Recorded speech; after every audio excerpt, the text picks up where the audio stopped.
No one noticed the moment the city's most powerful man lost control of his own daughter, but years later, people would say everything began the night a stranger stopped his bicycle in front of a glass palace and refused to move, because in that silent standoff between wealth and poverty, something invisible shifted, something that would eventually force a spoiled girl, a broken father, and a forgotten man into a story no one could predict. And if you believe that even the smallest act of courage can change the fate of the mighty, take a second to like and subscribe as this story unfolds, because what happened next was not just about rebellion or pride, but about a promise that should never have been made and a sacrifice that should never have been possible. The evening air above Bengaluru was heavy with heat and impatience when the black luxury car rolled through the private gates of the Mehra estate, its polished surface reflecting a world that had never known scarcity, and inside it sat Arya Mehra, the only daughter of Raghav Mehra, CEO of one of Asia's most influential tech empires. Her posture relaxed, her eyes bored, her expression carrying the quiet arrogance of someone who had grown up knowing that rules were designed for people who lacked power. While outside the gates, on the uneven road where streetlights flickered like tired eyes, stood Ramesh Kumar, a thin, exhausted single father balancing a rusted bicycle with one hand and holding his 8-year-old son's school bag with the other, his shirt damp with sweat, his mind heavy with calculations about rent, medicine, and tomorrow's meals. Yet what made this moment strange was not their distance and wealth, but the fact that Ramesh had stopped pedaling exactly when the luxury car slowed down, as if he had sensed something before it happened, and for a brief second, their worlds aligned in a way neither of them understood. Arya had just been expelled from her 4th elite school in 3 years, a detail her father's assistants had tried to soften with euphemisms like disciplinary misunderstanding. But Raghav Mehra knew the truth. His daughter had grown into someone he could no longer control, someone who laughed at authority, manipulated people with charm, and treated consequences like inconveniences. And as the car approached the gate, she scrolled through her phone, dismissing the driver's warning about a man blocking the road, until the driver slowed down and rolled the window slightly, asking Ramesh to move aside. But instead of stepping back like everyone else usually did when faced with wealth and authority, Ramesh simply looked up, his eyes not angry, not afraid, just tired and curious, and said something so ordinary that it felt almost rebellious. "There's a pothole ahead. If your car moves fast, the tire will burst." A sentence that should have meant nothing but somehow irritated Arya, because she was not used to strangers speaking to her without fear or admiration. And she leaned forward, her voice sharp and dismissive, telling him to mind his own business. Yet Ramesh didn't argue, didn't apologize, didn't move immediately either. He just nodded slowly and pushed his bicycle aside. But as the car passed him, his son looked at Arya with wide eyes, whispering something about how shiny the car looked. And for a split second, Arya saw not envy but wonder in the child's face, which unsettled her more than any insult could have. Because she had grown up surrounded by people who wanted her life, not people who simply observed it with innocent curiosity. Inside the mansion, Raghav Mehra waited in a glass-walled office overlooking a garden designed by foreign architects, his expression calm but his mind restless, because despite his success in conquering markets and competitors, he had failed in the only role that truly mattered to him, being a father. And when Arya walked in, tossing her bag on a designer sofa and declaring that she was never going back to school again, her voice confident and unapologetic, Raghav felt something he had never felt in boardrooms or negotiations: helplessness. And he tried reasoning with her, reminding her of responsibilities, future, reputation. But she laughed softly and asked him a question that cut deeper than any rebellion. "Why do I need rules when you don't follow them either?" A sentence that echoed in his mind long after she left the room, because he knew she was right in ways he didn't want to admit. And later that night, while the city slept under a blanket of neon lights and distant traffic, Ramesh sat in a tiny rented room with cracked walls, helping his son solve math problems under a dim bulb, his hands trembling slightly from fatigue, his thoughts drifting back to the luxury car and the girl inside it, not with envy but with confusion, because he had seen something in her eyes, a loneliness disguised as arrogance, a restlessness that money could not calm. And he wondered how a child could have everything yet look so empty. While across the city, Arya lay awake on a king-sized bed, scrolling through social media, watching influencers flaunt perfect lives. But her mind kept returning to the man on the bicycle and the way he had looked at her. Not impressed, not intimidated, just human. And she hated the fact that she remembered him, because remembering him meant acknowledging a world beyond her glass walls, a world her father had spent years trying to keep her away from. And yet neither of them knew that this brief, almost meaningless encounter was not an accident, because fate rarely announces itself loudly. It prefers whispers, coincidences, and moments people forget too easily. And as the night deepened, a storm gathered silently above the city, clouds stacking like unanswered questions, while somewhere between towering corporate buildings and narrow alleyways, two lives that should never have crossed paths were already moving toward a collision that would demand something impossible from a man who had nothing and force. Girl who had everything to finally listen, even if it meant losing the world she thought she controlled. By the time the storm finally broke over Bengaluru, it felt less like weather and more like a warning, because the city had a way of sensing when something irreversible was about to happen. And while rain hammered glass towers and flooded narrow streets with muddy water, Arya Mira stood on the balcony of her father's mansion staring at the darkness below, her mind replaying the image of the tired man on the bicycle and the quiet dignity in his voice, a memory she could not explain or erase. Even as her life continued to spiral into chaos, because the following days brought not discipline but escalation. Late-night parties, reckless driving, viral videos filmed on rooftops, confrontations with teachers, and whispered headlines in elite circles about the CEO's uncontrollable daughter, all of which Raghav Mehra tried desperately to contain with lawyers, money, and silence. Yet every attempt to control her only pushed her further away, until one afternoon she disappeared without telling anyone where she was going, leaving behind a furious father, a panicked security team, and a trail of unanswered calls. While miles away, in a part of the city rarely mentioned in glossy magazines, Ramesh Kumar struggled through flooded streets with his bicycle once again, this time carrying not parcels but medicine for his son, whose fever had worsened overnight. And as he rushed through traffic, his thoughts focused not on wealth or fate, but on survival, until he heard shouting near an abandoned industrial area where teenagers had gathered to film yet another dangerous stunt. And curiosity mixed with concern drew him closer, where he saw a familiar figure standing near the edge of a broken concrete platform, her expensive jacket soaked in rain, her phone raised to record herself, her friends cheering recklessly from a distance. And for a moment Ramesh felt a strange tightening in his chest, because he recognized her instantly, the girl from the luxury car, now surrounded, not by protection but by chaos. And before he could think twice, he shouted at her to step back, his voice cutting through the noise like a crack of thunder.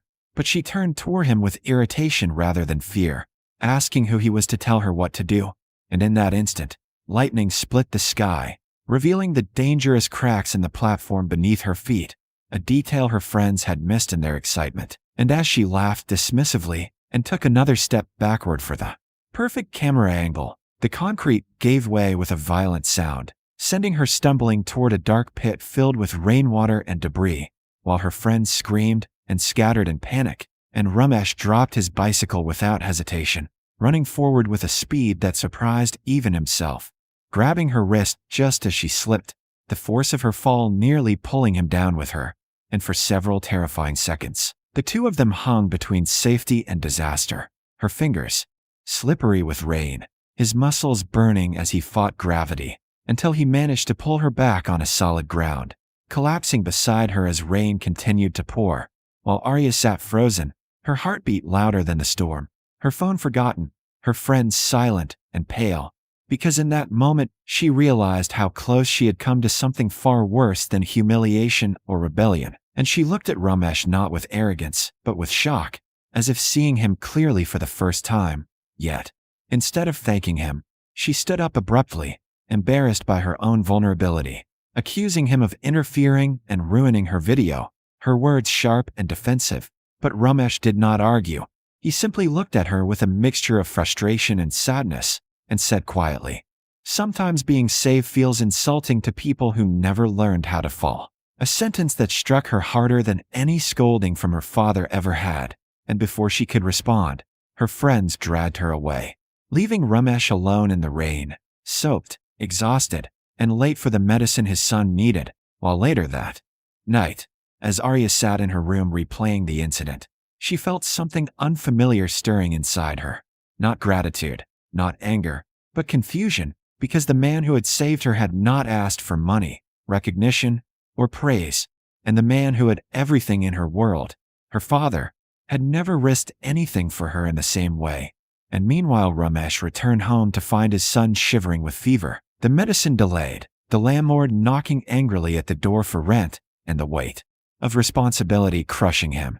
Yet as he watched his child sleep restlessly, he could not stop thinking about the girl he had pulled back from the edge, wondering why fate kept placing her in his path, unaware that this was only the beginning, because somewhere in the shadows of the city, a chain of events had already been set in motion, events that would soon demand from Ramesh a choice so impossible that no father should ever have to make it, and from Arya a lesson so painful that no amount of wealth could protect her from it.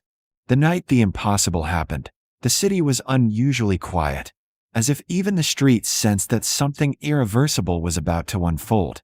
And while most people slept unaware, Arya Mehra sat in the back seat of her father's luxury car staring out at the blurred lights of Bengaluru, her mind unusually calm for the first time in years, because after weeks of rebellion, near disasters, and encounters with the poor man who kept appearing in her life like an unanswered question, she had finally agreed to meet her father halfway by attending a charity event he was hosting at a newly inaugurated tech complex on the outskirts of the city, a place built on land that once held abandoned factories and forgotten workers.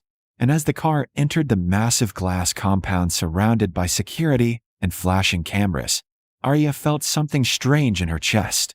Not excitement, not boredom, but a quiet unease she could not name. While miles away, in a narrow lane far from the glittering venue, Ramesh Kumar sat beside his sleeping son, listening to the sound of his labored breathing, knowing that the doctor's words from earlier that day were not just advice but a warning.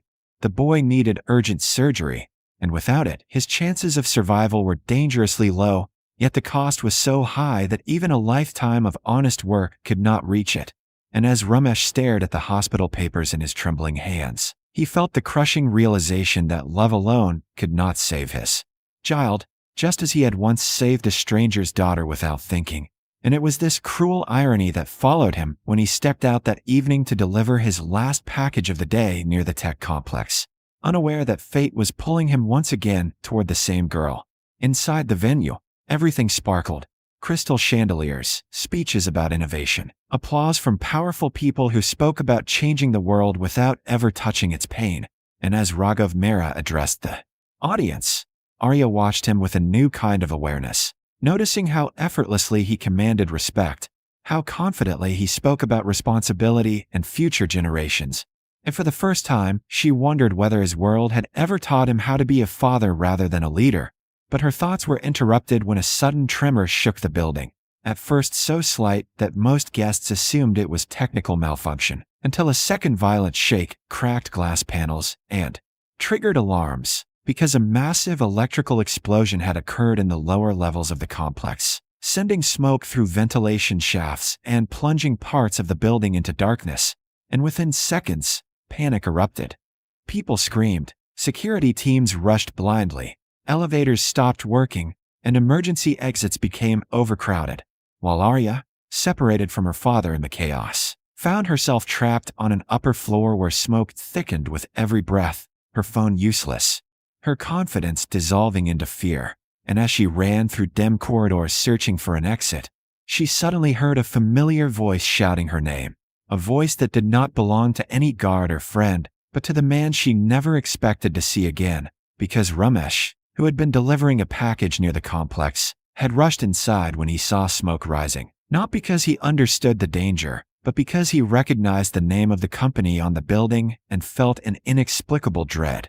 And when he found Arya coughing near a locked stairwell, her expensive world stripped down to raw terror, something inside him shifted, because in that moment she was not the CEO's daughter but just another child trapped in flames. and without hesitation, he covered her mouth with his scarf, guided her through smoke-filled passages, and led her toward a service staircase that few people knew existed. But halfway down, they heard a deafening crack as part of the structure collapsed, blocking their path and cutting off the main exit, leaving them surrounded by fire, falling debris, and suffocating smoke. While emergency teams struggled from outside, unaware of their exact location, and in that terrifying stillness between explosions, Ramesh realized something far worse than fear. He might not get out alive.